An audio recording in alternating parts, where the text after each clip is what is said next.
And then if anyone else joins us, I can let them in as needed. All right, so welcome. Thank you very much for joining me. With only two of you, I think as I go through this demonstration, if you do have any questions, just feel free to interrupt me. If there are more people, it makes it a little more difficult, but with just two people, I think that's fine.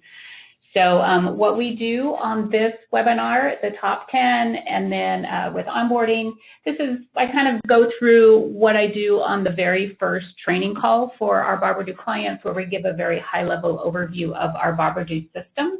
It's a little bit expanded. We go into a few more things, but I do this framing it around the 10 questions that were asked most during onboarding as people go through that process. The same kinds of questions tend to pop up through the process. So we kind of decided to frame this around those 10 questions. So this is kind of what we like to call our 30,000-foot overview of the boberdoo system. If you've been a client for a while, you've likely worked with a lot of the features that we'll look at today. But you might see something new. And again, questions, feel free to ask away. And we'll get started here.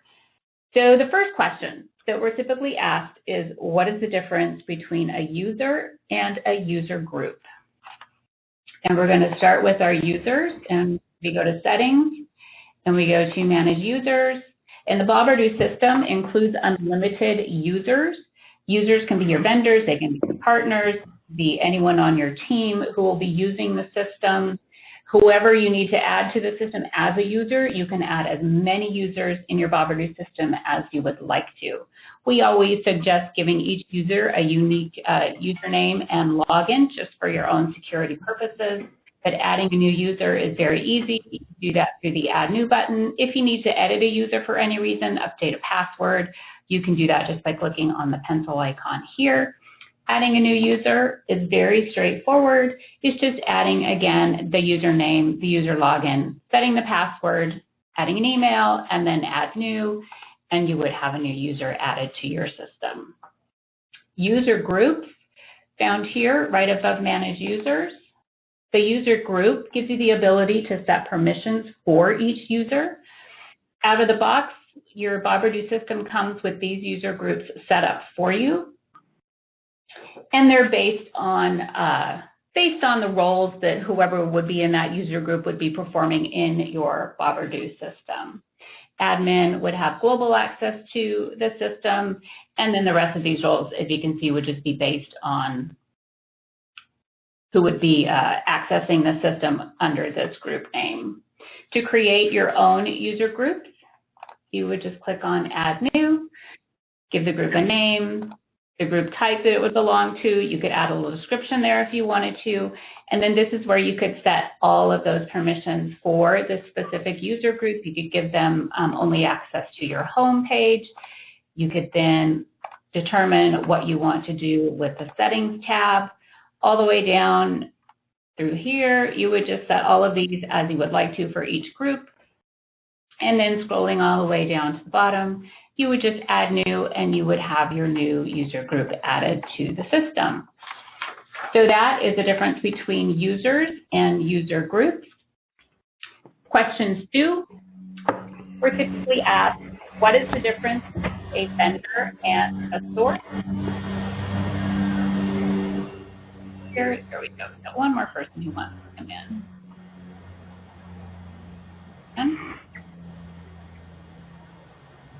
So in the boberdoo system, vendors are your lead sellers.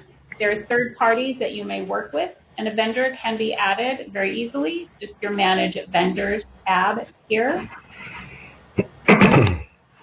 Add new vendor, again, it's much like the user. You add new here, and you can edit your existing vendors just by clicking on your pencil icon here.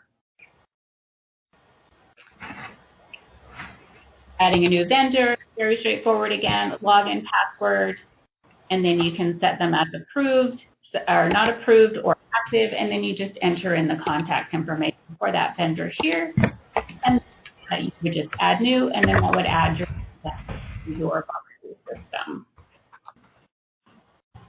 Sources. The source is the main tracking variable of where your leads are coming from. The source tells the system where the lead came from, but it also tells your system what actions to take when a lead comes in from a specific source. So we're going to look at your sources here. These are the sources that are currently set up in my system.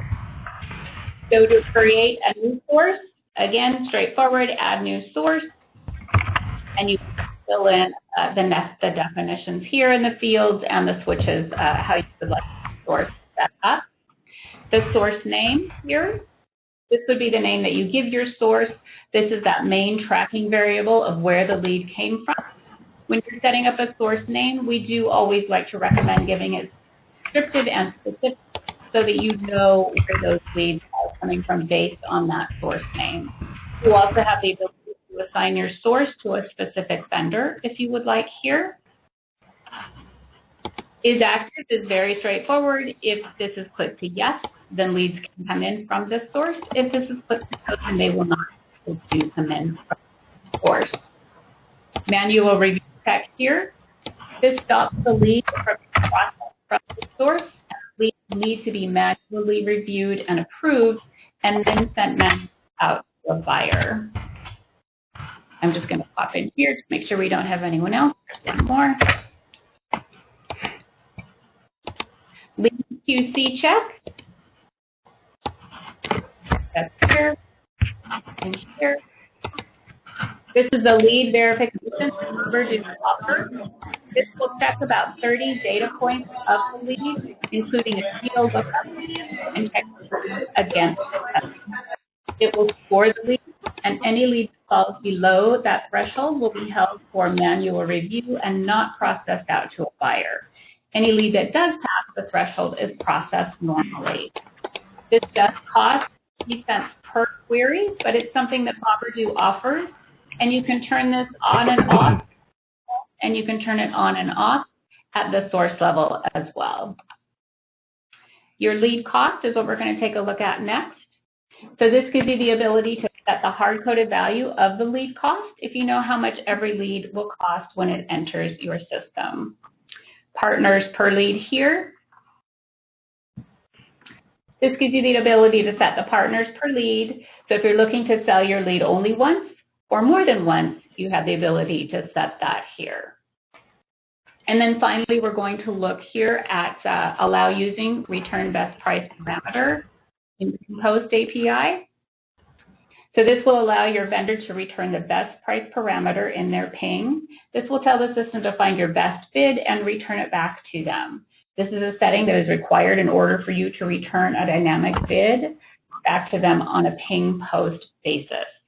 And I also like to point out here, if you click here, this will pop you into a boberdoo.com page that will give you more information about all of those settings and a little more about what they mean. So if, for example, if we come down here to allow using return best price parameter, which we looked at, this will give you a little more information on the settings there. For example, if no is selected, the system will not perform that action. If yes is selected, the system will take the best bid and return it back to the seller. And then yes, but not exclusively, it will keep looking, it will look to the next partner if the highest bidding partner rejects the first post. So that just gives you a little more information about what is there and how to set your sources. So this is a good resource for you as you're learning your system, setting your sources, and going through the onboarding process. Hey, Greta, it's Mike. I got booted out. I just hit the join button again for you if you see it. Okay, there you are. Thank you for letting me know. Oh, we got one more person here. Perfect. All right, so question 3, what is the difference between a vendor and a partner? So we just covered the vendors tab. So we know that vendors are the lead sellers in your Boberdoo system. That's back here. These are those third parties you work with here. Partners are the lead buyers in your Boberdoo system. They have their own tab here. So one thing that's important to remember about our system is that in order for a partner to purchase leads, they need 3 things. They need to have an active account, and they need to have available funds, and they need a matching filter set. And all of those things can be done in your partner tab here. Add a new partner, again, very simple, add a new partner button here. If you want to edit an existing partner, you just click on your pencil icon here. So adding a new partner, you would just enter the information in the field as you're prompted. Contact information would be first.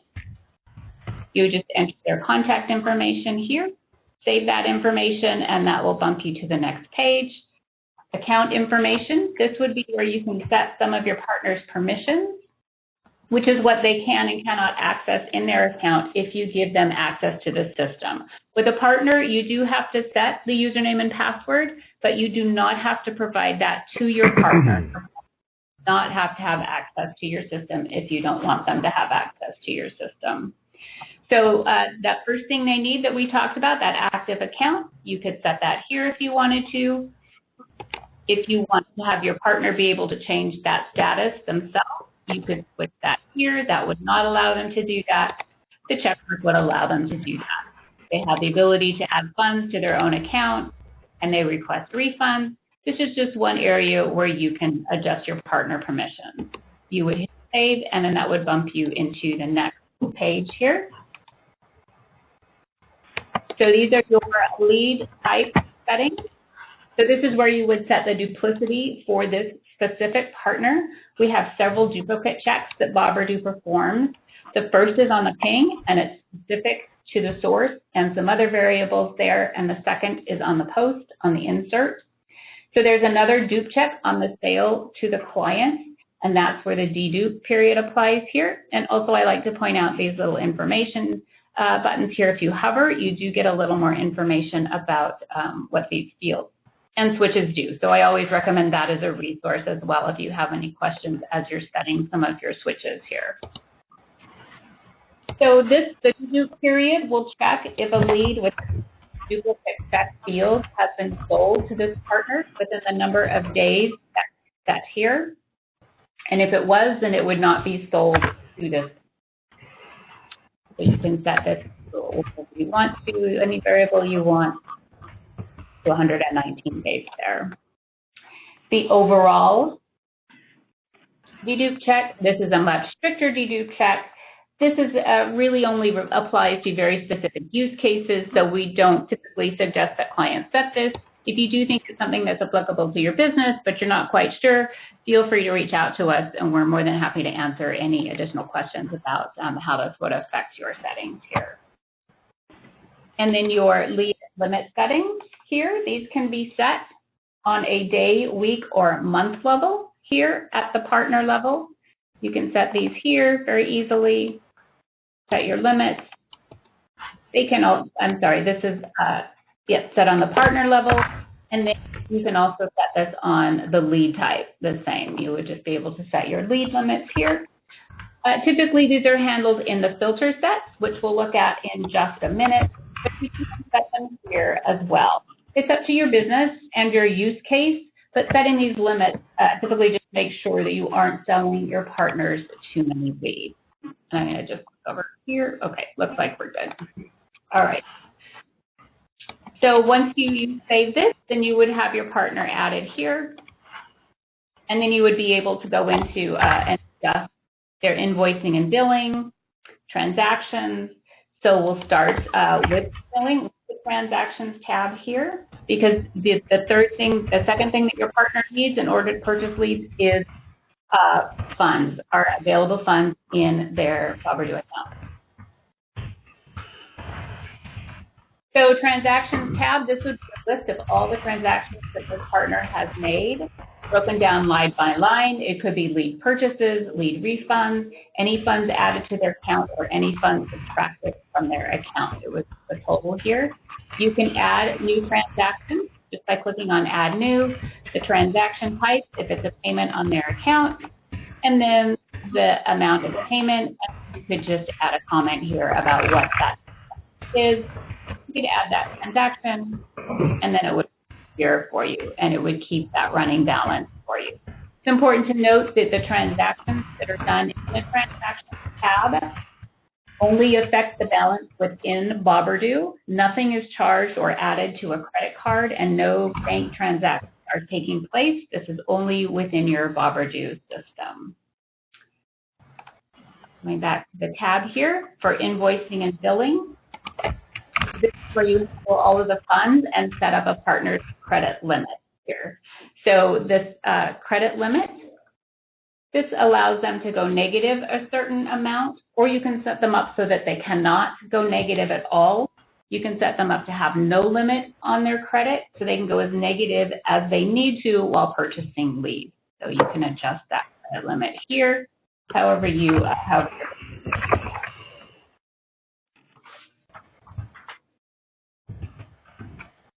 So that's the invoicing here. And next we're going to take a look at the filter sets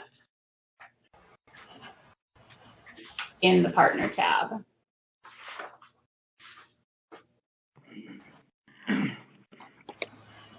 In here, it looks like we're good. We have all our attendees here. Filter sets, these are the custom business rules. So you set your filter sets up here. I'm going to pop into my existing filter set for home improvements. You set your filter set name here. Again, we always suggest that these be descriptive, specific, but it's easily identifiable, and you know what leads this filter is purchasing by the name that you give it.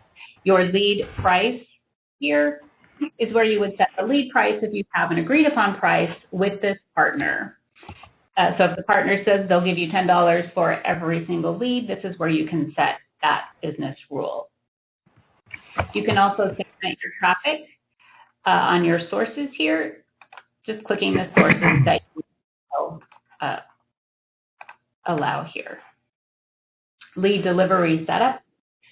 This is one of the more important parts of the filter set. This is how the lead is delivered to the client. And you have some options here. How you would deliver your lead to your client.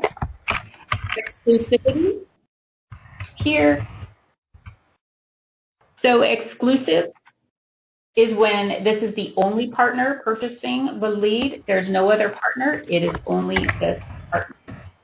Non-exclusive is when the partner is only looking to purchase the lead if it will go to another partner as well. Semi-exclusive is when the partner is only looking to purchase the lead if they're the only ones purchasing the lead, or if they're willing to share it with one other partner. None means that this filter does not care about exclusivity and will purchase this lead as many times as it can. So we talked about limits a little bit earlier. This is where you can set those your filter sets. So here you can set them on a per day, on a per week, or on a per month basis. You set those here. And you can also choose the days and times that you accept these here. You can get pretty granular in your routing based on the days and times. You can set these only for weekdays, business hours, and you would also have the ability to adjust the price on that time as well.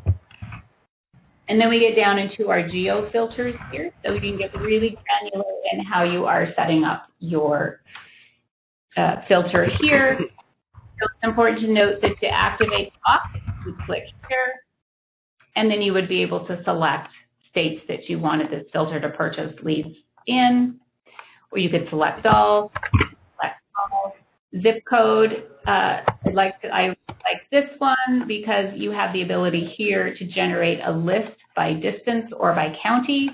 So if we go with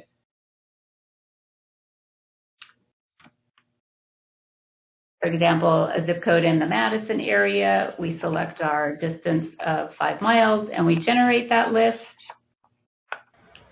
And then we exit out and we scroll back to it.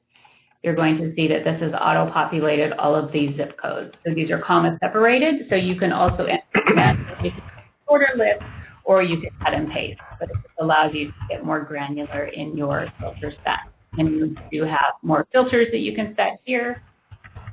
And then you would save that, and you would have a new filter added.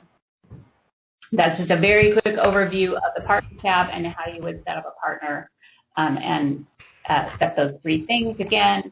so they can purchase leads, that active account, those available funds, and that matching filter set. Question 4, what information do I need to send to a lead seller in order to get started? So again, there are 3 things that are needed in order to post leads into your system: the API specs, the source value, and the API key. And we find the first of these things, the API specs, by going to settings, and then you scroll down to your API specs, scroll down to your ping post lead API,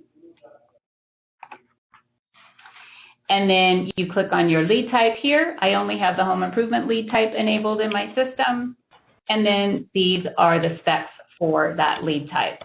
This is the spec URL. I would just simply copy and paste that and provide that to my vendor, and that would be the API spec. The second thing would be the source value. So we looked at sources, and if you remember when we talked about that and adding a new source, the source name, this is source value. So you would provide vendor with whatever name it is that you give the source. Again, we like to get something descriptive but specific. The third thing, the API key, is found in the vendor tab. You can just click on edit your vendor, and then you have the API key. You just click on the show hide API key, and then you have the API key for your specific vendor here.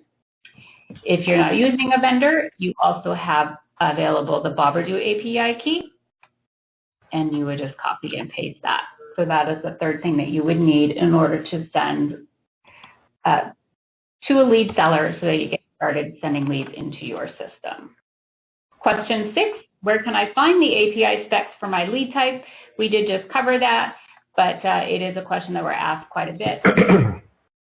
It's under settings, API specs, and then you scroll down to that ping post lead API, and then all of your lead types would be listed here. You just click, and there you have all of your API specs, what's required on the ping and what's required on the post. And you also have the same thing in XML or JSON if you need those. Question 6, is it possible to see my lead sales per state or per source? And the answer is yes. And you do that in your reports tab. Out of the box, there are about 60 standard reports that we provide for you in the Boberdoo system. They're run by lead type, and they range from profit reports, where they're broken down to everything from source or by who purchased the lead to transaction or lead date. So if you wanted to search, for example, for a profit report, pull up your profit reports, and you would have them by transaction date, lead date, insert, all the different reports that we have for you here. If there is a report that you're not seeing here but that you would like, we can also custom build reports. So you can always contact us and let us know if there's one that you're not seeing here that you would like. And we also have timed reports, and all of our reports can be set up as timed reports. So we'll take a look at timed reports. These are the timed reports that I have set up in my system. Admin leads report is one of our favorite reports. That's your leads tab, but in an exportable report. Adding a new timed report, admin leads report, you can set that at the time that you want this to run for. I want to run it for yesterday because I want to look at my leads from yesterday, first thing in the morning on the day after. So I set that, and then we make that active. Send that in an email, and then you would have the ability to adjust that, how you want that time report and when you want that to process. We like the time reports. Hopefully, setting a couple of your favorite reports as time reports will give you a little bit of time back during the day. So we always like to point out the time reports. It's a nice feature to take advantage of. Moving on to question 7. I need to know when I have a lead match in my system. Can I do that? And the answer is yes, you can. You can take advantage of the webhooks and notifications feature that we have in the Boberdoo system. So webhooks are the trigger-based notifications about commonly occurring events in the system, including a new matched lead. These are the webhooks that I have set up in my system. Here's the new new lead matched, webhook set up in my system. New lead unmatched. I also have a low account balance webhook that I could send to a partner when their account balance gets too low. So they would know they would need to add more funds to their account. Setting up a new webhook is very straightforward. You just click on the webhook that you want. I talked about the new lead match, so we'll click on that one. Create our notification, and then we choose our notification type. In this case, I'm going to choose email. You can send the email to a user group here, who it's from, the email is from, so you could set these up to be different. I could use this as my name, and then the email from a different group if I wanted to, reply to the subject, and then you could set the body of your email. You can set this up yourself, or you could take advantage of the magic strings here to set that up if you wanted to. So that's how you set up a webhook, fairly straightforward there. Question 8, where in my system are the lead filter sets located? Lead filter sets or those custom business rules are located in the Partners tab. So we did go over that, but again, it's a very common question that we're asked, especially as people begin to set up their system between sources and vendors and partners. It's hard to keep straight at first what tab does what. So your lead sets are in your Partners tab, and they're just here under your filter icon. This is my filter set for home improvement here. So that's that filter set. And then if you need to create a new filter set, you just do that by lead type here, and you just click on your Add Filter Set tab, and then that would allow you to create a new filter set there. Question 9, where can I view all of the information about my leads? The place to do that is the Lead tab. Your Leads tab is where all of your leads are hosted once they make it into your Boberdoo system. Once a lead has been posted in from a form or is posted in from a vendor, it will appear in the Leads tab. I'm going to go back and look at all of my leads. I only have a few here, but these are all of the leads that are in my system. I've got a couple unmatched, and then I have some that matched here. So in the Leads tab here, you can change the order that your information is displayed if you'd like to very easily on your column priority configuration. This is just a drag and drop, so you can just drag and drop, and then it would reconfigure your the way this information is displayed if you'd like to see it displayed a different way. And in the Leads tab, you also have some the ability to look at your lead information here. This is all of the information about where the lead came from. And then you also have access to lead logs. This will show you everything that occurred when the lead entered your system. You would have the ability to reprocess a lead. You could edit a lead. You could do a DNC check. So all of those things are available for you in the Leads tab here. Question number 10, how do I submit a support ticket? Tickets here, up in this tab, up in the corner. So it takes a minute to load. So these are all the tickets that I have submitted through my system. Once our clients are onboarded, tickets are always going to be the best and the quickest way to communicate with our team. If you've been a client with us for a while, it's likely that you have used many tickets going back and forth. So the tickets do get routed to the member of our team or the group who can best handle your issue, your question, or if it's a custom delivery, who is best to build that custom delivery. So you create a new ticket by clicking Add New Ticket. Again, this always takes a minute to load. I apologize for the wait time here. The last webinar I did, this page just never loaded. It just kept spinning and spinning and spinning. So we'll keep our fingers crossed here.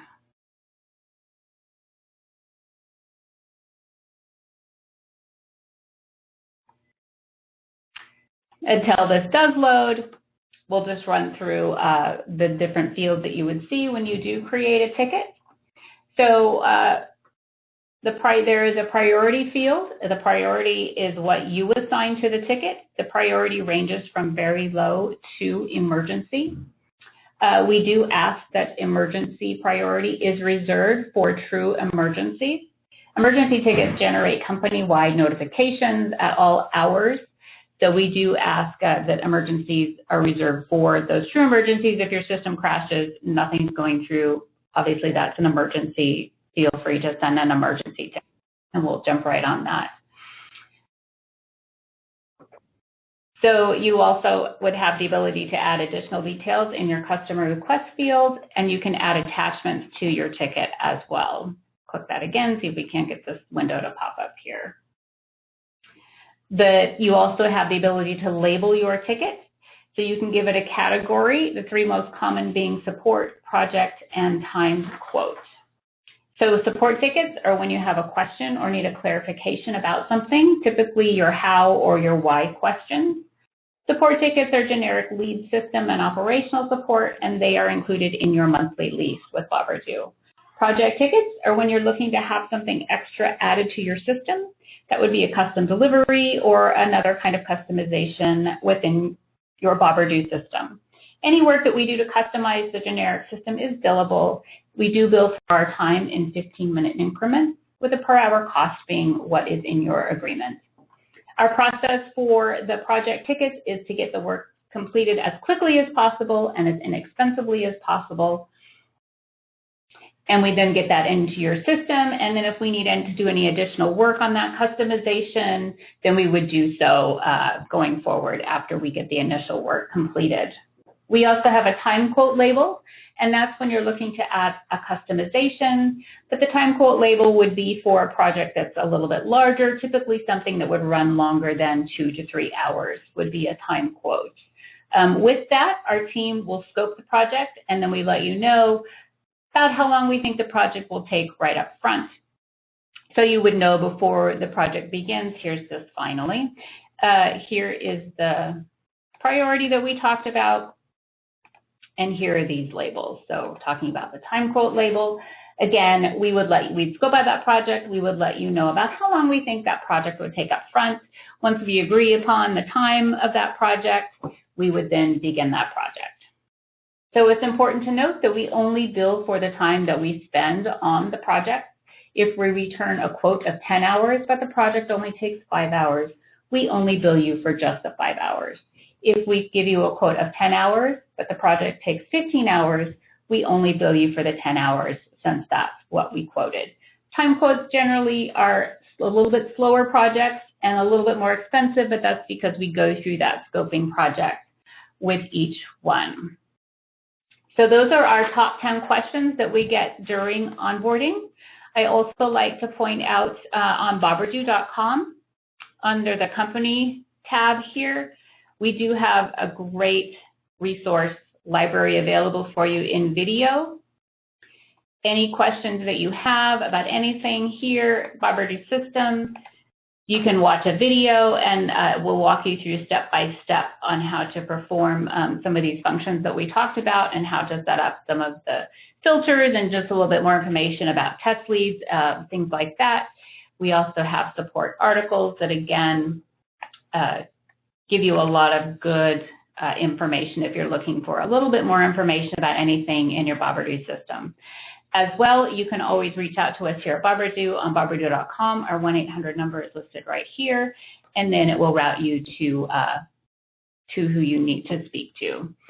So that is all I have for you today on the webinar for the top 10 questions asked during onboarding. Are there any questions for me?